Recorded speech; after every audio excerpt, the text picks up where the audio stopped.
Professor Singh, Udaipur आने के बाद कैसा लग रहा है और राजस्थान से क्या नाता है? नाता मेरा राजस्थान से ये है कि लगभग 300 वर्ष पहले हमारे पूर्वज जोधपुर से माइग्रेट किए थे वाराणसी में। फिर वाराणसी से वो आजमगढ़ चले गए। आजमगढ़ उत्तर प्रदेश का एक महत्वपूर्ण ज़िला है। तो हम लोग बेसिकली राजस्थान से ही हमारे पूर्वज बिलोंग करते थे और मेरी हमेशा इच्छा थी कि मैं राजस्थान में आकर के सर्विस करूं। लेकिन किसी कारणों से सर्विस तो पहले मिली नहीं। लेकिन मैं अपना कुछ शोध कार्य केमिस्ट्री में 1982 में राजस्थान यूनिवर्सिटी में किया था। तो मैं अपने को बहुत भाग्यशाली समझता हूँ और राज्य सरकार का आभार प्रकट करता हूँ कि मुझे एक अच्छा अवसर दिया शिक्षा को बढ़ाने के लिए। और जहाँ तक उदयपुर की बात है तो पूरे देश में उदयपुर का अपना एक स्थान है प्राकृतिक सौंदर्य के संबंध में। लेकिन यहाँ पर एज कुलपति ज्वाइन करने मुझे कार्य करने के कई क्षेत्र दिख रहे हैं, विशेषकर ट्राइबल एरिया में। और अभी आकर के हमने ट्राइबल बच्चों के लिए 12 कोर्स स्टार्ट करने जा रहे हैं। उसको एकेडमिक काउंसिल से हम पास करने वाले हैं। और वर्तमान में हमारे जो विश्वविद्यालय है उसमें 38 विभाग हैं और 3 विभाग मैं खोलने जा रहा हूँ। इसी वर्ष इसी सत्र से एडमिशन प्रारंभ हो जाएगा, विभाग क्रियाशील हो जाएगा। मुख्य रूप से जो हमारे विभाग हैं जिनको हम इस साल इंट्रोड्यूस करने जा रहे हैं उसमें एंथ्रोपोलॉजी है, क्योंकि ट्राइबल बेल्ट के लिए एंथ्रोपोलॉजी बहुत महत्वपूर्ण है। और दूसरा विभाग है सोशल वर्क और तीसरा माइक्रोबायोलॉजी है। तीनों जो है प्रेजेंट सिनारियो में इनकी आवश्यकता है। हमारे विश्वविद्यालय में लगभग 175 एफिलिएटेड कॉलेजेस हैं। 1,95,000 हमारे स्टूडेंट हैं और 38 विभाग हैं और लगभग 80 पाठ्यक्रम हैं, जिसमें 12 पाठ्यक्रम हम इस बार स्टार्ट करने हैं। छोटे छोटे पाठ्यक्रम है, 3 महीने का, 6 महीने का, 1 साल है। उसको इस तरह डिज़ाइन किया गया है कि हमारे ट्राइबल बच्चे उसको सर्टिफिकेट को डिप्लोमा करें और तुरंत वो अपने पैरों पर खड़े हो जाएं, उनको तुरंत जॉब मिल जाए। कम से कम 10,000 8,000 की जॉब तो पढ़ाई के साथ उनको मिल जाए। प्रोफेसर सिंह, आपका नाम अमेरिका सिंह है, तो ये बताएं कि अमेरिका ये नाम में कैसे आ गया? एक्चुअली ये बात है कि मेरा जो डेट ऑफ बर्थ है वो 1958 है। तो 1962 से हमें काफ़ी चीज़ें याद रहती हैं। तो हमारी दादी जो है वो चाहती थी कि मैं विशेषकर मैं पढ़ने में थोड़ा सा, और भाइयों से हम लोग 7 भाई हैं, तो वो चाहती थी कि हम अमेरिका जाएं। और जब स्कूल में नाम लिखाने की बात थी तो उस समय स्कूल बड़े दूर थे। आप समझ जाएं कि लगभग 1 घंटे पैदल, साइकिल भी नहीं होती थी, 1 घंटे पैदल जाने के बाद वो स्कूल मिलता था। फर्स्ट टाइम जो है हमारी दादी स्कूल में जा कर के, मेरा नाम वैसे अमरीक सिंह था लेकिन उन्होंने जा कर के अमेरिका सिंह लिखवा दिया। तो उनकी बड़ी इच्छा थी कि मैं अमेरिका जाऊं पढ़ने के लिए। लेकिन कुछ ऐसी परिस्थितियां रहीं उस समय की, बहुत पहले की बात है। आर्थिक परिस्थितियां भी थी और बहुत सी परिस्थितियाँ थी, किन्हीं कारणों से। और विदेश में पढ़ने का भी बहुत बड़ा मतलब एक बहुत बड़ा संकल्प होता था और बड़ा उसमें नियम और कानून, बड़े बाधाएं आती थी सामने वहाँ जाने में। तो किन्हीं कारणों से मैं तो अमेरिका नहीं जा पाया, लेकिन कोशिश किया कि अमेरिका में जो पढ़ाई हो वो अपने कंट्री में रह कर के पढ़ूँ। और अच्छे अच्छे इंस्टीट्यूट में मैंने अध्यापन काम किया और रिसर्च CDRI से किया, लखनऊ यूनिवर्सिटी से किया। तो मुझे बड़ी प्रसन्नता कि अमेरिका न जाकर अपने देश में ही मैंने उसी शिक्षा को साइंस और टेक्नोलॉजी में मैं हासिल कर लिया। ये बताएं कि उसके बाद चाहे घूमने के उद्देश्य से कभी अमेरिका गए? अमेरिका को छोड़ कर के कई कंट्री में गया। तो अमेरिका से थोड़ा सा उस समय जब हमारा समय हम लोग का था रिसर्च करने का, तो रूस के अलावा हम लोग और कहीं प्रेफरेंस हम लोग नहीं दिया। तो रूस गया, जर्मनी गया, कनाडा गया। लेकिन उनकी जो टेक्नोलॉजी है, जो उनका जो बिहेवियर है, साइंस टेक्नोलॉजी में जो कार्य कर रहे हैं, उनकी मैं तारीफ़ करता हूँ। और चूँकि हम केमिस्ट्री बैकग्राउंड के हैं तो हम लोग जर्मनी को ज़्यादा प्रेफर करते हैं, क्योंकि हमारी केमिस्ट्री का जो ओरिजिन है जो मानते हैं वो जर्मनी से है। प्रोफेसर सिंह, ये बताएं कि ये जो केमिस्ट्री का आपका सफ़र शुरू हुआ, पहले पढ़ाई का और उसके बाद पढ़ाने का, ये कब और कैसे शुरू हुआ? देखिए, पहले तो न तो साइंस टेक्नोलॉजी इतना स्ट्रांग थी, एक ही माध्यम था, वो थे शिक्षक। तो अच्छे शिक्षक मिल गए तो समझिए कि कैरियर बन जाता था। ये बात 1978 की है। मैं दिल्ली जा रहा था तो हमारे एक शिक्षक ट्रेन में मिले और वो केमिस्ट्री के प्रोफेसर थे लखनऊ यूनिवर्सिटी में। उनका नाम प्रोफेसर विनय शंकर मिश्रा था। तो उन्हीं के संपर्क में आया। फिर मैंने बीएससी किया लखनऊ यूनिवर्सिटी से, बीएससी ऑनर्स किया, एमएससी ऑर्गेनिक केमिस्ट्री से किया। वहाँ का मैं अच्छे स्कॉलर रहा। और फिर जो ट्रेन में हमारे प्रोफेसर मिले थे उन्हीं के साथ मैंने पीएचडी कर लिया। प्रोफेसर वीएस मिश्रा, विनय शंकर मिश्रा जी, बाद में वो भी वाइस चांसलर थे। तो मैं चूँकि गांव के लेवल से मैं बिलोंग करता था, मेरा बैकग्राउंड जो है रूरल था, तो हमेशा शिक्षकों को सम्मान करना, उनके संपर्क में रहना, तो बहुत प्रभावित हुए। और 1986 में जो पीएचडी जब मुझे अवार्ड हुई तो उनके ही प्रयास से, हम उन्हीं को अपना श्रेय देंगे कि डॉक्टर साहब के ही प्रेरणा से मुझे Lucknow university institute of engineering technology में मैं प्रवेश किया एज ए शिक्षक के रूप में। तो केमिस्ट्री में एक टॉपिक होता है ऑर्गेनिक केमिस्ट्री, और ऑर्गेनिक केमिस्ट्री में रिएक्शन मैकेनिज्म बहुत इम्पॉर्टेंट टॉपिक होता है।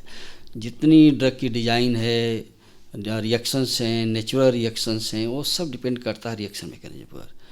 पूरा नेचर जो है वो नेचर ए गुड केमिस्ट कहा जाता है ना, उसमें जितने रिएक्शंस होते हैं उससे सब मैकेनिज्म की बहुत, बायोकेमिस्ट्री रिएक्शन की बहुत महत्वपूर्ण स्थान रखता है। उस फील्ड के थे। और डॉक्टर साहब के हर क्लास में मैं जा कर के पहले उनके क्लास में बैठता था और फिर उसी चीज़ को मैं दूसरे क्लास में जा कर के पढ़ाता, क्योंकि इंटरनेट की ज़माना नहीं था, किताबें बहुत नहीं थी।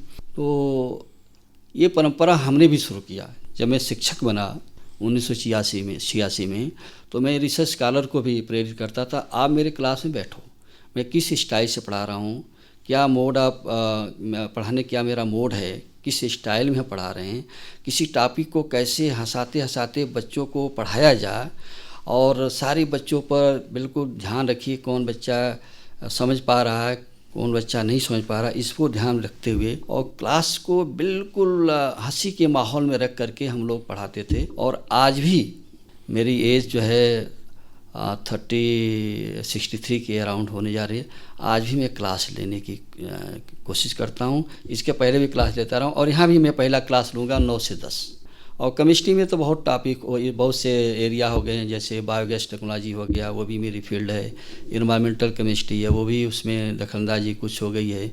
इंडस्ट्रियल केमिस्ट्री है, उसमें भी आ गया। लेकिन मेन जो मेरा जो है ऑर्गेनिक रिएक्शन मैकेनिज्म है। शिक्षा जो आपके समय उसका एक स्वरूप होता था और अब जो स्वरूप है, और अब कोविड-19 के बाद शायद कुछ और बदला है या बदलेगा, ये जो शिक्षा ग्रहण करने के स्वरूप बदले हैं, जिसमें तकनीक भी अपनी दखलंदाजी अब करने लगी है, बदलते स्वरूप के आप साक्षी रहे हैं, और अब शायद उनको आपको एग्जीक्यूट भी करना पड़े कि इन्हीं प्रयोगों को आपको शिक्षण में लाना भी पड़े।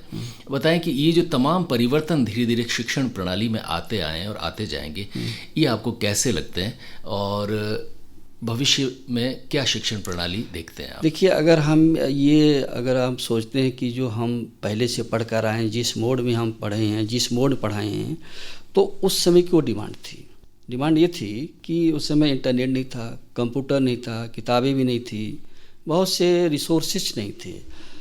अब कोई भी देश, कोई भी व्यक्ति, कोई भी समाज, यदि वो साइंस टेक्नोलॉजी के साथ नहीं चलेगा तो बहुत पीछे हो जाए। मैं आप एक एग्जाम्पल बताओ, इसको अदरवाइज नहीं लेने की जरूरत है। अपने देश पर इतने आक्रमण हुआ, कितने आक्रमण हुए, हम किन्हीं कारणों से गुलाम भी रहे, लेकिन जो आक्रमण हुए उसमें जो हमारी कुछ में जो पराजय मिली, उसका कारण ही था कि हमारे जो राजा महाराजा थे वो साइंस टेक्नोलॉजी के साथ नहीं चले। आप तलवार भाला से लड़ाई कर रहे हैं, वो तोप ले आकर के लड़ाई कर रहे हैं। तो ये समय की मांग है और तुरंत ऑब्सोलीट कर देना चाहिए। मतलब जो पुरानी शिक्षा पद्धति, उसकी तो ज़रूरत आप तो इस समय तो कदाप नहीं है। और सब जो शिक्षक भी हैं, टीचर भी हैं, अभिभावक, सभी लोग इस मोड में आ गए हैं कि जो नई इलेक्ट्रॉनिक मोड ऑफ लर्निंग है, जो भी है इलेक्ट्रॉनिक मोड ऑफ लर्निंग, उसको अडॉप्ट किया जाए। और बहुत अच्छा है, मैं बताऊं आपसे कि ऐसे टेक्नोलॉजी डेवलप हो गए हैं जो क्लासरूम लर्निंग से अच्छा है, लेकिन हमें सीखना पड़ेगा। जो पुराने शिक्षक होते हैं वो नई टेक्नोलॉजी को सीखने में थोड़ा सा वो दूरी बना कर रखते हैं, मेन यही कारण है। बाकी डेवलप कंट्री में क्या है कि जो भी टेक्नोलॉजी है तो तुरंत अडॉप्ट कर लेते हैं, हमारे यहाँ थोड़ा समय लगता है। और मुझे पूर्ण विश्वास है कि नई टेक्नोलॉजी जो आ रही हैं, टीचिंग की, उसको अडॉप्ट करना पड़ेगा। इलेक्ट्रॉनिक मोड ऑफ लर्निंग को अडॉप्ट करना पड़ेगा। और समस्याएं जो इस समय चल रही है कोविड की, इसमें एसओपी है, उसको पालन करते हुए हमें जो है नई टेक्नोलॉजी के साथ शिक्षण कार्य करना पड़ेगा, और हम लोग कर भी रहे हैं। अब मैं अपने विश्वविद्यालय बात करूं कि हमारे विश्वविद्यालय में ऑनलाइन क्लासेस सब हो चुके हैं, और आज 4 बजे हम पीजी के छात्रों से उनसे डिस्कशन करेंगे ऑनलाइन कि आप सेटिस्फाइड हैं कि नहीं, दोबारा कराएं, किस सब्जेक्ट में आपको प्रॉब्लम हुई, फिर उसका डिसीजन लिया जाएगा। तो वर्तमान परिवेश में तो इलेक्ट्रॉनिक मोड ऑफ लर्निंग है, उसको सभी लोगों को अडॉप्ट करना पड़ेगा। और हमारी न्यू एजुकेशन पॉलिसी में भी आप देखें, उसमें भी कई जगह इसकी चर्चा की गई है कि आपको जो है न्यू एजुकेशन पॉलिसी के हिसाब से ही आपको चलना पड़ेगा। और जो हमारे शिक्षक हैं, हमारे छात्र हैं, और जो हमारे अभिभावक हैं, उनको जो है न्यू एजुकेशन पॉलिसी का सम्मान करना चाहिए, इलेक्ट्रॉनिक मोड ऑफ लर्निंग को अडॉप्ट करना चाहिए। इतना प्रॉब्लम ज़रूर है कि हर स्टेट की अलग प्रॉब्लम है। राजस्थान में क्या है कि जैसे हम उदयपुर में हमारा ट्राइबल बेल्ट है, बांसवाड़ा यूनिवर्सिटी है ट्राइबल बेल्ट में है, तो अब वहाँ पर बच्चों को इलेक्ट्रॉनिक मोबाइल या स्मार्टफोन नहीं मिल पाता है, या नेटवर्क नहीं होता। ये प्रॉब्लम है, लेकिन उसके लिए भी सलूशन निकाला जाएगा। हम लोग निकाल भी रहे हैं कि कैसे उसको किया जाएगा। जैसे मान लीजिए अभी तो एग्जामिनेशन पर कैसे कराया जाए, अभी कोई फाइनल डिसीजन तो किसी लेवल पर तो आया न तो कोर्ट का आया है, न राज्य सरकार का आया है, किसी का नहीं आया। तो अभी तो स्थिति बिल्कुल रीजनल स्टेज में हम लोग चल रहे हैं। लेकिन जैसे आता है, अगर एग्ज़ाम कराने की ज़रूरत है, जैसे हमारे विश्वविद्यालय में अभी तक 60 सेंटर हैं, 60 सेंटर हैं, तो उसको हम 90 कर देंगे, सेंटर बढ़ा देंगे और एसओपी का पालन करेंगे। तो ऐसा नहीं है कि महामारी में हम अपने काम को छोड़ दें, हम करेंगे, लेकिन स्टैंडर्ड के साथ करेंगे। बच्चों के जीवन को जोखिम में नहीं डालेंगे, उनको हमेशा परीक्षा कराएंगे, क्लास लेंगे, जो भी हम कार्य करेंगे विश्वविद्यालय में, बच्चों के लाइफ से हम खिलवाड़ नहीं कर सकते, उनके जीवन के साथ हम प्ले नहीं कर सकते। प्रोफेसर सिंह, आप खुद एक शिक्षक हैं, और ये सर्वश्रेष्ठ माना गया है कि शिक्षक और या यूँ कहें कि गुरु और शिष्य का जो आपसी संबंध होता है वो अपने आप में अनूठा होता है। एक शिक्षक किसी कक्षा में पढ़ा भी रहा है तो संभव है उसमें 50 बच्चे हों, और हर बच्चे से उसका एक अलग अंतर संबंध निर्मित होता है। और यूँ देखा जाए तो परंपरागत तौर पर हमारे यहाँ पर गुरु शिष्य की परंपरा भी रही, गुरुकुल रहे जहाँ पर गुरु के पास ही बच्चा रहकर पढ़ता था। तो आपको नहीं लगता कि तकनीक आने से ये जो शिक्षक और जो छात्र है या गुरु और शिष्य है, उसके जो आपसी संबंध का एक केमिस्ट्री होती थी, वो कहीं ना कहीं गड़बड़ा जाएगी? ये केमिस्ट्री तो बिल्कुल डिस्टर्ब हो चुकी है, और उसका जो कारण है science and technology. For example कि किसी एक सब्जेक्ट को टीचर को दिया गया कि इस टॉपिक को या इस सब्जेक्ट को क्लास में लीजिए, ठीक है ना। अब वो शिक्षक तैयारी करके नहीं जाते हैं, या उनको जो है पूरा सब्जेक्ट का पूरा तैयारी करके क्लास में नहीं जाते हैं, तो बच्चे क्या है, उनको रिसोर्स कई जगह से मिल रहा है। उस टॉपिक को वेबसाइट पर भी देख रहे हैं, ऑनलाइन भी देख रहे हैं, किताबें भी हैं, तो वो अच्छे तरीके से उनको नॉलेज हो जाती है। फिर वो क्वेश्चन पुटअप करते हैं। तो टीचर को चाहिए कि देखिए, विश्वविद्यालय का जो टीचिंग होती है, उसका जो एडमिनिस्ट्रेशन वो इंटायरली डिफरेंट होता है। टीचर के पर्सनालिटी से ही लड़के कंट्रोल में आते हैं। हमारे यहाँ बहुत से टीचर हैं, हमारे भी गुरु ऐसे गुरु रहे कि जो अपने पढ़ाने की स्टाइल से, उनके नॉलेज से ही बच्चे प्रभावित होते थे और कभी वो क्लास नहीं छोड़ते थे। तो टीचर के अंदर भी थोड़ा सुधार लाना पड़ेगा कि इस स्टाइल में उनको बच्चों को पढ़ाएं और ममता भरा प्यार हो, हर बच्चे को ध्यान में रखें।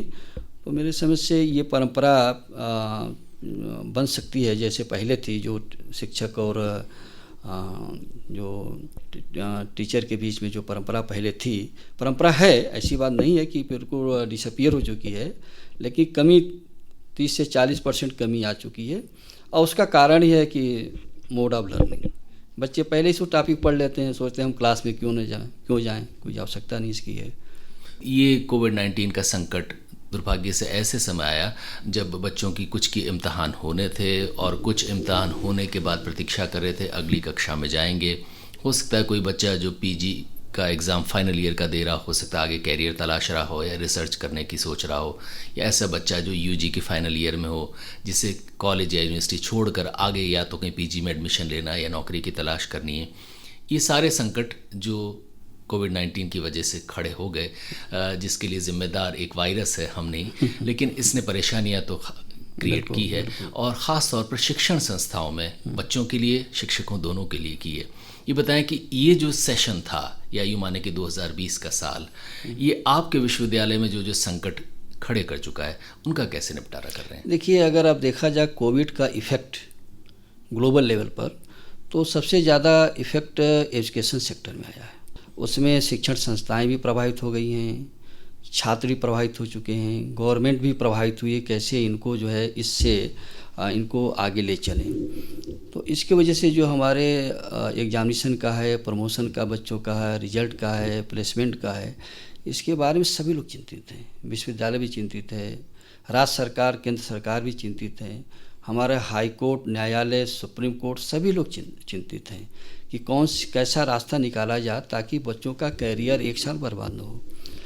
अभी कोई देरी नहीं है, हम लोग प्रयासरत हैं। जैसे बार काउंसिल ऑफ इंडिया और फार्मेसी का है फार्मास्यूटिकल काउंसिल ऑफ PCI, वो दोनों ने ये स्पष्ट कर दिया, गाइडलाइन उन्होंने जारी कर दिया है कि आप जो है LLB का और फार्मेसी का आप एग्ज़ाम लीजिए। हम लोग तैयारी कर लिए और एग्ज़ाम हम लोग इसी महीने में शुरू कर देंगे। सबसे बड़ी प्रॉब्लम ये है कि जो बच्चे PG में हैं और रिमोट एरिया में हैं, उनसे हम एग्ज़ाम नहीं ले पा रहे हैं, उनके लिए समस्या है। राज्य सरकार ने एक गाइडलाइन निकाल दिया है, उस गाइडलाइन को हम लोगों ने एक्सेप्ट कर लिया कि जो बच्चे फर्स्ट ईयर में, सेकेंड ईयर में, उनको प्रमोशन का गाइडलाइन है, वो तो हम लोग प्रमोट कर देंगे। सारी प्रॉब्लम जो है हम लोग के फाइनल ईयर की है, तो वो भी UGC ने अपना क्लियर मत दे दिया कि भाई एग्ज़ाम कराइए, और सुप्रीम कोर्ट में मामला चल भी रहा है। जब तक राज्य सरकार हमको निर्देश नहीं देगी, परमिशन नहीं देगी, तब तक तो हम लागू नहीं कर सकते। और मुझे पूर्ण विश्वास है कि राज्य सरकार भी सुप्रीम कोर्ट के आदेशों को मानेगी। अगर ऐसा आदेश आता है तो हम लोग सबसे पहले फाइनल ईयर के जो PG हैं प्रोग्राम हैं, हमारे जो UG प्रोग्राम, उनका तुरंत हम लोग रिजल्ट टॉप प्रायोरिटी पर निकाल देंगे। विश्वविद्यालय का भी अपना एक अर्थशास्त्र होता है। विश्वविद्यालय को चलाने के लिए भी पैसों की ज़रूरत होती है, हालांकि उसमें चाहे छोटा ही अंशदान हो, लेकिन बच्चों की फ़ीस का भी होता है।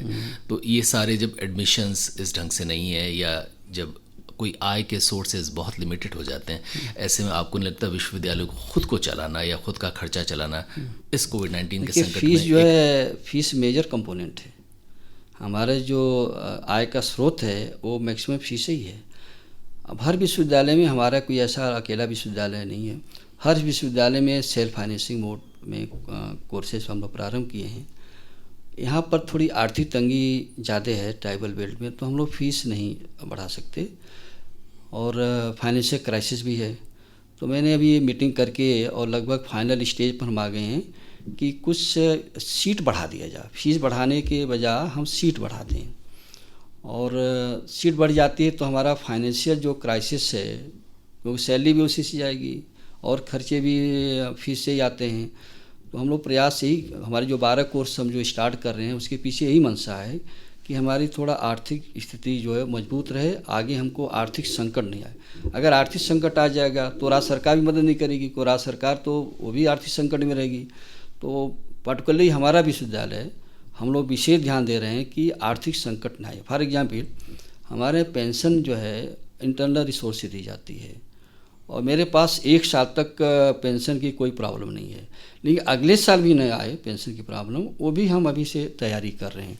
तो अपना जो इंटरनल रिसोर्स है आय का, उस पर हम विशेष ध्यान दे रहे हैं, और उसमें मेन चीज़ें नए कोर्सेज ला रहे हैं, जो 3 महीना 4 महीना, अभी 2 कोर्सेज अभी स्टार्ट हो गया, एडमिशन शुरू हो गया। जैसे लॉ विभाग में उन्होंने एक डिप्लोमा कोर्स शुरू किया है साइबर क्राइम, बहुत अच्छा एडमिशन का उसमें रिस्पांस आने की उम्मीद है। फिर MA एजुकेशन, ये सेल्फ फाइनेंसिंग है। तो इस तरह हमने एक नए कोर्सेज जो समाज के लिए ज़रूरत है, जो ट्राइबल बच्चों के लिए ज़रूरत है, तो उनको हम मोटिवेट कर रहे हैं और नए कोर्सेज ला करके, ताकि जो क्राइसिस आ रही है, बहुत से बच्चे छोड़ देंगे, फाइनेंशियल क्राइसिस में बहुत से बच्चे एग्ज़ाम नहीं देंगे, फीस नहीं जमा करेंगे, तो वो तो हमें लॉस होगा। तो उनके लिए मैं कोशिश कर रहा हूँ कि ऐसा कोई बच्चा न रहे जो फीस के बिना वो पढ़ाई अपना छोड़ दे। मैं पूरा नज़र रखे हूँ, हर बच्चे पर नज़र रख रहा हूँ बैठ करके, कि भले वो 1 साल बाद फीस दे, 2 साल बाद दे, 6 महीना बाद दे, लेकिन वो अगर ये चाहता है, उसने इस तरह का कोई प्रस्ताव लाता है कि साहब हम नहीं परीक्षा दे पाएंगे, मेरे पास फीस नहीं है, तो हम उसके बारे में मानवता के आधार पर जरूर सोचेंगे और उसको परीक्षा जरूर कराएंगे। प्रोफेसर सिंह, आपने बताया कि 1 दर्जन पाठ्यक्रम आप नए शुरू कर रहे हैं, नए, लेकिन इसके अलावा एक विषय बार बार आता है कि हमारे विश्वविद्यालय कब तक ऐसे विषय पढ़ाते रहेंगे जिनकी एक तरह से प्रैक्टिकल उपादेयता नहीं रहेगी। सोशियोलॉजी या कई ऐसे सब्जेक्ट्स हैं जिसके ज़माने में कोई बच्चा कंपटीशन की तैयारी के लिए ले लिया करता था, लेकिन उसका भी उद्देश्य ये होता था कि वो कंपटीशन में उस सब्जेक्ट से पास होता है, उसके बाद उसको नहीं पढ़ता था। तो बहुत सारे ऐसे विषय जो परंपरागत रूप से हमारे विश्वविद्यालयों में पढ़ाते तो जाते रहे, लेकिन हो सकता है उनकी अब इतनी उपादेयता नहीं रह गई हो। बताएं कि कुछ विषयों को हटाया जाना भी कहीं प्राथमिकता में है? अभी देखिए, अभी तो हमारी कोई प्राथमिकता नहीं है। किसी सब्जेक्ट को अगर हटाते हैं तो बहुत हमारा सिस्टम बहुत इफेक्टेड हो जाएगा। वहाँ स्टाफ हैं, टीचर हैं, तो मैं उनको ऐसा, देखिए जो भी सब्जेक्ट है, जैसे आपने सोशोलॉजी की बात किया, हिंदी की बात किया आपने, तो बहुत ऐसे सब्जेक्ट है, ठीक है उसमें एडमिशन कम है, लेकिन हम प्रयास कर रहे हैं कि उनको साइंस एंड टेक्नोलॉजी से जोड़ें, उनको और कार्य दें, या उससे रिलेटेड बहुत से कार्य होते हैं, उस सब्जेक्ट के रिलेटेड बहुत से कार्य होते हैं। सोशोलॉजी में बहुत से, सोशोलॉजी, कॉमर्स, इकोनॉमिक्स और सोशल वर्क, एंथ्रोपोलॉजी, ये हमारे जो आर्ट के सब्जेक्ट हैं ये प्रोफेशनल कैटेगरी में आते हैं। तो इनके लिए भी हम 6 महीने का, 1 साल का, 3 महीने का हम जो प्रोग्राम डिज़ाइन करवा रहे हैं कि ताकि वो डिपार्टमेंट क्लोजर की स्टेज में नहीं है। और मेरे रहते हुए ऐसा नहीं है कि कोई डिपार्टमेंट यहाँ बंद होगा। खोलने की बात करेंगे, उसको बढ़ाने की बात करेंगे, बंद करने की बात तो मैं सोच भी नहीं सकता, कभी नहीं सोचा। और जहाँ तक मेरे विश्वविद्यालय की बात है, अभी तक ऐसा कोई विभाग नहीं दिखा जहाँ पर हमारे एडमिशन की प्रॉब्लम हो। सिर्फ एक उर्दू है, उर्दू के प्रोफेसर को भी बुला करके मैंने कहा पर्सनल लेवल पर आप इसका प्रचार करें और एडमिशन लाएं। तो निकट 3 सालों में तो मेरी ऐसी कोई योजना नहीं है कि मैं किसी विभाग को बंद करूं, उसको हम बढ़ाएंगे, जैसे बढ़ाएंगे, क्योंकि हम साइंस एंड टेक्नोलॉजी के आर्ट के तो है नहीं, तो मैं विद्वानों को बुला करके सेमिनार कर करके, आपस में डिस्कशन करके, बोर्ड ऑफ स्टडी मीटिंग कर करके कुछ ऐसा रास्ता निकालेंगे कि वो सब्जेक्ट लोकप्रिय हो। ये सारा प्रयास करें, लेकिन बंद तो करना तो मेरे स्वभाव के विपरीत है, कोई चीज़ मैं बंद नहीं कर पाऊँगा। प्रोफेसर सिंह, विश्वविद्यालय जो भी दुनिया भर में जहाँ भी हैं, उनमें से जिस भी विश्वविद्यालय का नाम हुआ वो शिक्षकों की वजह से हुआ। जैसे जय नारायण व्यास विश्वविद्यालय का जब भी जिक्र आता है तो प्रोफेसर नामवर सिंह का जिक्र आता है, अज्ञेय जी का जिक्र आता है, वी जॉन का जिक्र आता है। बहुत सारे लोग जो वहाँ पढ़ा चुके हैं, शिक्षकों की वजह से भी विश्वविद्यालय पहचाना जाता है। तो शिक्षकों की गुणवत्ता और ये स्तरीय शिक्षक आपके विश्वविद्यालय को मिले, इसके लिए क्या करेंगे? देखिए, ये बात तो आपको बिल्कुल सही है कि कोई भी प्रतिष्ठान, शिक्षण प्रतिष्ठान, चाहे शोध का हो, चाहे विश्वविद्यालय हो, इवन डिग्री कॉलेज है, स्कूल लेवल हो, कोई भी हो, उस शिक्षकों से पहचान होती है। लेकिन मेरा एक और मत है कि वहाँ छात्रों से भी पहचान होती है। शिक्षक बहुत अच्छे हों और छात्र को हम मोटिवेट न कर पाएँ पढ़ाई के प्रति, तो किसी विश्वविद्यालय को आगे ले जाने के लिए शिक्षक की तो आप समझ जाए कि 70% रोल होता है, 30% वहाँ के छात्रों का होता है। अब रहा प्रश्न कि अपने विश्वविद्यालय की गुणवत्ता और इस जो है क्वालिटी कैसे इंप्रूव करें, मेंटेन करें, इंटरनेशनल लेवल पर ले जाएं, ग्लोबल लेवल पर ले जाएं, जो समाज की डिमांड है उसको लेवल पर ले जाएं, बच्चों को प्लस जॉब ओरिएंटेड कोर्सेस हों। तो इसके लिए हम अभी एकेडमिक स्टाफ कॉलेज की स्थापना करने जाएं, वो हमने अनाउंसमेंट कर दिया है और यूजीसी के संपर्क में हैं। और इसी सत्र से हम प्रयास कर रहे हैं कि एकेडमिक स्टाफ कॉलेज यहाँ स्टार्ट हो जाए। और एकेडमिक स्टाफ कॉलेज से का मतलब ही है कि नए नए टेक्नोलॉजी, नए नए विषय, वर्कशॉप, सेमिनार, क्लासेस, तमाम की ट्रेनिंग होगी। तो गुणवत्ता के लिए तो मैं इस एकेडमिक स्टाफ कॉलेज की स्थापना करने जा रहा हूँ, जिसमें जो हमारे रिनाउंड प्रोफेसर हैं, साइंटिस्ट हैं, एजुकेशनिस्ट हैं, बिजनेसमैन हैं, सबका हम यहाँ लेक्चर कराएंगे स्टाफ एकेडमिक कॉलेज की अंतर्गत। इसके अतिरिक्त हमारा एक और प्रोजेक्ट है जिस पर कार्य चल रहा है, प्रारंभ हो चुका है, अखबार आप देखते होंगे। हम सेंटर ऑफ एक्सीलेंस बनाना चाहते हैं कॉमर्स विभाग को, वो भी कार्य चल रहा है और मुझे अभी 1 महीना भी नहीं हुआ। मुझे पूर्ण विश्वास है कि 3 महीने में आपको सब चीज़ें जो मैं अनाउंसमेंट किया है, जो कार्य कर रहे हैं, देखिए किसी कार्य को करने के लिए पैसे की बहुत ज़रूरत नहीं पड़ती है, मेरा अपना निजी मत है। आत्मविश्वास की ज़रूरत पड़ती है, एक टीम वर्क की ज़रूरत पड़ती है, मोटिवेशन की ज़रूरत है। अगर आपके अंदर आत्मविश्वास है, मोटिवेशन है, नॉलेज है, आपका ऑब्जेक्टिव क्लियर है और आपकी टीम अच्छी है, तो समाज के लोग भी आएंगे सहयोग देने के लिए कि आप करिए, हम आपके साथ हैं। तो इस विश्वविद्यालय को मैं टॉप 500 ग्लोबल लेवल के रेंज में हम देखना चाहते हैं 1 साल के अंतर्गत, और बिलो 100 अभी तो हम इनिशियल स्टेज में हैं, हम नेशनल लेवल पर आने की हम कोशिश कर रहे हैं। लेकिन इतना बिल्कुल मुझे विश्वास है अपने शिक्षकों पर, कर्मचारियों पर, हमारे जो मैनेजमेंट के लोग हैं, इतना मुझे विश्वास है, 1 महीने में इतना विश्वास मिल चुका है कि इस विश्वविद्यालय को 3 साल के अंतर्गत मैं टॉप 20 नेशनल लेवल टॉप 20 पर तो खड़ा कर ही दूँगा, मैं पूरा विश्वास है। और सभी लोग हमारे बहुत से श्रोता मेरी बात सुन भी रहे हैं, मैं उनको भी मैं अपनी भावनाओं से अवगत कराना चाहता हूं कि मैं पूरा प्रयास करूंगा कि हमारे सुखाड़िया विश्वविद्यालय का नाम अंतर्राष्ट्रीय लेवल की जो लिस्ट है उसमें आ जाए। इसमें आपका भी सहयोग की ज़रूरत है, इलेक्ट्रॉनिक मीडिया की सहयोग है। हम पत्रकारों का, इलेक्ट्रॉनिक मीडिया का, चैनल का बहुत सम्मान करते हैं, और जब कोई विश्वविद्यालय की निगेटिव खबर आती है या बच्चे हमारे सामने जो आते हैं कोई मांग लेकर, तो मुझे बहुत अच्छा लगता है कि कम से कम मेरी कमी तो बता रहे हैं। और इनफैक्ट मैं बताऊं कि जब कोई चीज़ निगेटिव आती है तो उसको पॉजिटिव में हम तुरंत लग जाते हैं कि इसको हम पॉजिटिव करें। कुछ ऐसी चीज़ें होती हैं जो हम नहीं कर सकते, जो हमारे कार्य क्षेत्र के बाहर है, तो उसी तो पड़ी रहेगी। लेकिन जो हमारे मीडिया के लोग हैं, इलेक्ट्रॉनिक मीडिया है, आपका मीडिया है, और जो हमारे छात्र संगठन हैं, हमारे यूनियन के जो हमारे जो शिक्षक यूनियन है, कर्मचारी जो भी मांग लाते हैं, मैं उसको बहुत ही गहनता से विचार करता हूं, और जो स्वीकार करने योग्य होता उसको इमीडिएट मैं स्वीकार कर लेता हूं। जो मेरे बस में नहीं है वो तो मैं नहीं कर सकता। आप कोई कहे कि मोहनलाल सुखाड़िया विश्वविद्यालय का नाम बदल दीजिए, तो मेरे बस की बात नहीं है, मैं नहीं कर सकता। लेकिन अगर कोई बच्चा कहता है कि साहब मैं इस समय मेरी स्थिति ठीक नहीं है, मैं फीस नहीं जमा कर सकता हूँ, तो मैं सोचूंगा, मैं अपना जो हमारी कमेटी है भाई इनका क्या, ये कल्याण का, तो हमारे लिए जो विश्वविद्यालय में छात्र कल्याण सबसे ऊपर है। इसके बाद जो हमारे पेंशनर हैं वो भी सेवा दे चुके हैं, बाहर चले गए हैं, उनका कल्याण, फिर हमारे शिक्षकों का कल्याण। जब सबके कल्याण की बात सोचेंगे तो हमारे विश्वविद्यालय का भी कल्याण होगा।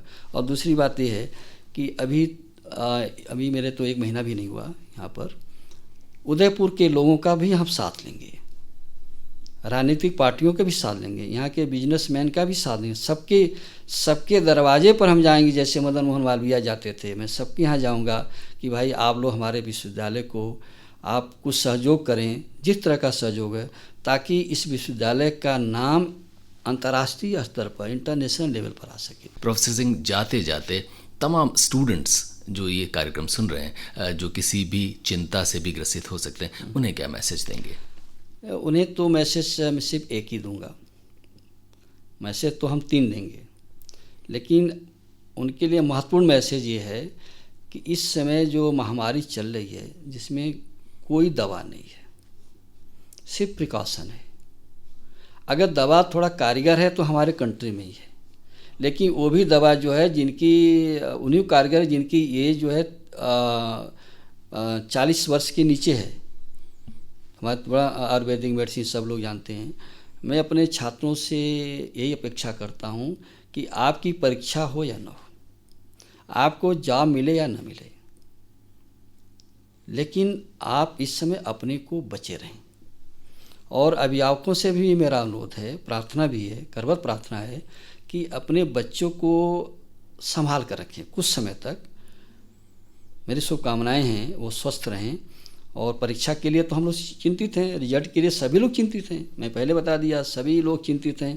तो कोई ना कोई रास्ता तो हम छात्रों के हित के लिए निकाल ही लेंगे, लेकिन छात्रों का कर्तव्य है, छात्रों से मेरा यही अपेक्षा मैं कर रहा हूँ को इस समय वो सोशल डिस्टेंसिंग या कोविड के जो भी SOP हैं या जो भी पैरामीटर हैं उसका पालन करें और कोशिश करें कि वो कुछ समय तक घर में ही रहें। और घर में अपना अगर विश्वविद्यालय के बारे में कुछ जानना चाहते हैं तो आप बताएं कि मैं अपनी वेबसाइट पर हर चीज़ डाल रहा हूँ। ये जो प्रोग्राम है ये भी हमारी वेबसाइट चला जाएगा। आज क्या डिसीजन होगा वो भी वेबसाइट पर, ये हर चीज़ वेबसाइट पर उपलब्ध है। विश्वविद्यालय आने की ज़रूरत नहीं है, कुछ समय तक वो वेबसाइट को खोलें और वेबसाइट पर देखें, सारी सूचनाएं उनको मिलेगी। तो हमारे लिए उनके लिए तो स्वास्थ्य उनका सबसे पहला है कि वो अपने पर स्वास्थ्य के ऊपर ध्यान दें। और दूसरी अपेक्षा ये है कि अपना ध्यान दें और अपने जो उनके परिवार के हैं उनके ऊपर ध्यान दें। और अगर कोई उनको प्रॉब्लम आती है विश्वविद्यालय से, किसी तरह की प्रॉब्लम है या कोई बहुत से ऐसे कार्य होते हैं जो बिना आए काम नहीं हो सकते, बिना इन्फॉर्म किए नहीं हो सकते, तो उसकी सूचना हमारे वेबसाइट पर डाल दें, मेल पर डाल दें, हम तो इमीडिएट करेंगे। और अभी मैं हेल्पलाइन भी, BC हेल्पलाइन भी शुरू करने जा रहा हूँ, आज शुरू हो जाएगा। हम उसकी रेगुलरली मॉनिटरिंग करेंगे। ये 2 चीज़ें होंगी। तीसरा है कि अगर कोई बच्चा ऐसा है कि वो आर्थिक संकट में है और सोचता है कि हम जो है हमारे पेरेंट इस पोजीशन में नहीं है कि हम फीस जमा कर सकें, तो उसकी भी सूचना हमें दें, लेकिन उसकी हम जांच करके ही उसकी फ़ीस के बारे में विचार लेंगे। ये हमारी 3 बिंदु हैं जो छात्रों के लिए है, अभिभावक के लिए है। प्रोफेसर अमेरिका सिंह, आप हमसे रूबरू हुए तमाम लोगों से हृदय से आभार।